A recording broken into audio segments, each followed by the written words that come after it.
Hi, today I'm going to show you some medieval cooking. Why am I doing this? Because of the Canterbury Tales, or rather the cook in it. This one. Just look at him.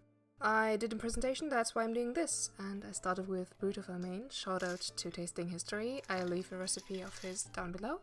And I'm using almonds, the kings of the Middle Ages. And how do we know that people used almonds? One example is the Form of Cury. It's a collection of 169 recipes by the cooks of the King Richard II, and they collected a lot of them, and a lot of them mention almonds. It was a good alternative for the time of Lent and fasting, so they used it basically in every recipe. And what I'm doing here is almond milk. So even though we think it's a modern trend, it's actually used a lot in the Middle Ages. And here blanched and peeled every single almond to make some almond milk, and I tried to grind them up, but it wasn't really a good idea, so I took some more modern methods. The ratio of the almonds to water is 1:1, so for 4 cups of almond milk I needed 4 cups of water. I'm doing 4 because I'm going to use it in a later recipe. Just take some mesh, cheesecloth, whatever, and squeeze out the good almond milk.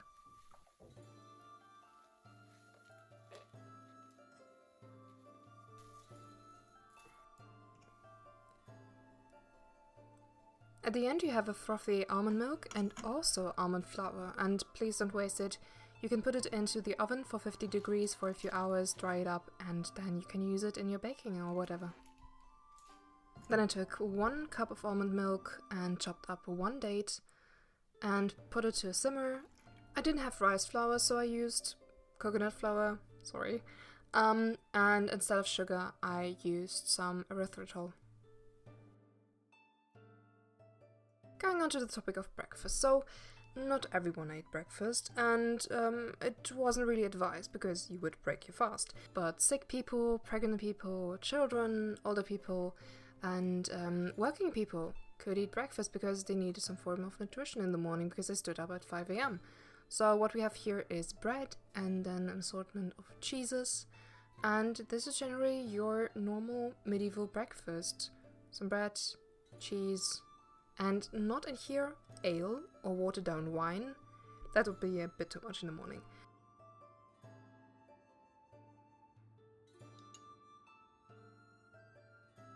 The BRUET of ALMAYNNE has thickened up, and then when it was ready I sifted.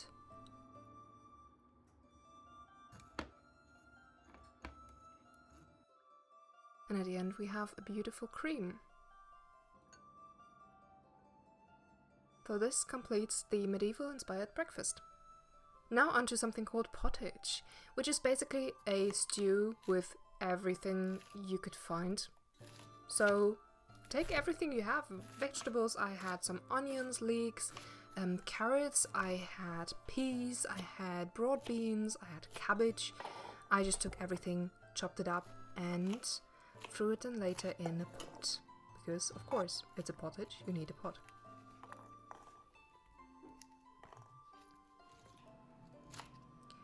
I put in some butter, and with that I browned the onions and leeks first to give it some aroma, and then later on I threw in all the vegetables and then the broth. For the protein I used fish. This is a trout which I boiled. So for the broth I used marrowbone broth, and it was refrigerated so it was quite stiff, but ideally use already liquid broth. Now into some spices, or rather herbs, because the spices were more for the affluent people. Most people used the herbs they had in their garden or in their backyard, and I had some sage, mint, parsley, oregano, myron, those kind of things, and I used them for something called a green sauce. So here I wanted to grind them up, but once again, please chop them up, it's just way easier. Then I ground them up with some salt until it became a good paste. Then some breadcrumbs to thicken it, and later on also some apple cider vinegar to make it a bit more fluid.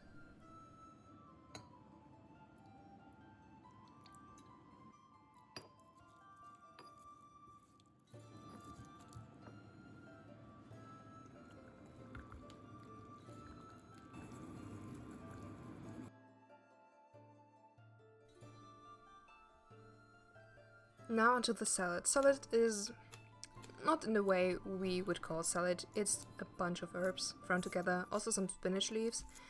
And I squeezed in some blueberries as well and put some walnuts on there.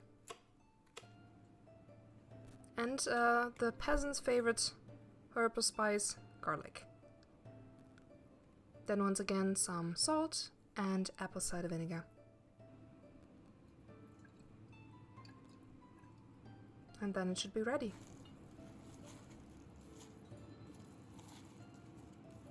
For the pottage I chopped some bacon, and of course you can leave it out.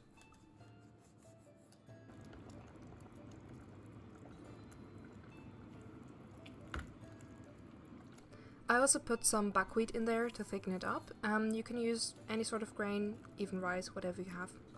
Now onto the plates, the trenchers. Those are round flat breads, brown, and they are just used as a plate to soak up all the juices. And people didn't really eat them at the end, they gave them to the animals. But in this case, it's also something we can eat. Then I put the trout next to the pottage, the green sauce onto the trout,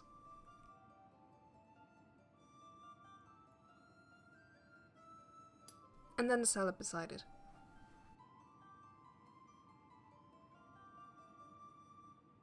And there you have it, pottage, trout, green sauce and salad on a trencher, a big meal. Have fun! Now onto something called Blankmanger, and for this we have to talk about the cook from the Canterbury Tales, and here's his description from the general prologue. A cook they had with him for the nones, to boil the chickens with the maribones, and putter machan tat in gallingale, vel could he no drocht of London ale, he could roast and seethe and broil and frie, making morteux and well bacon a pier. But great harm was it as his thochte me, that on his schiene a mormal hadde he, for Blankmanger that made he with the beste. So ignore the fact that he has a big wound on his leg, maybe caused by syphilis, and focus on the dish he can do, apparently very good. So I boiled the chicken, nothing spectacular here, and the recipe called for it to be chopped up or minced very finely. So fine that it becomes a mush basically. Then I cooked 1 cup of rice, which is enough for 2 portions.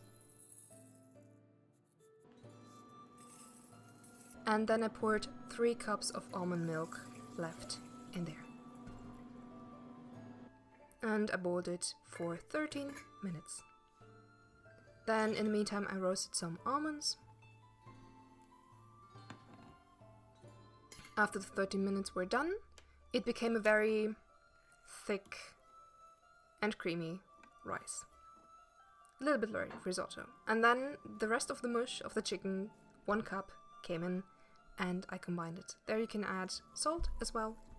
And then I served it, and the recipe called for not only almonds on top, but sugar.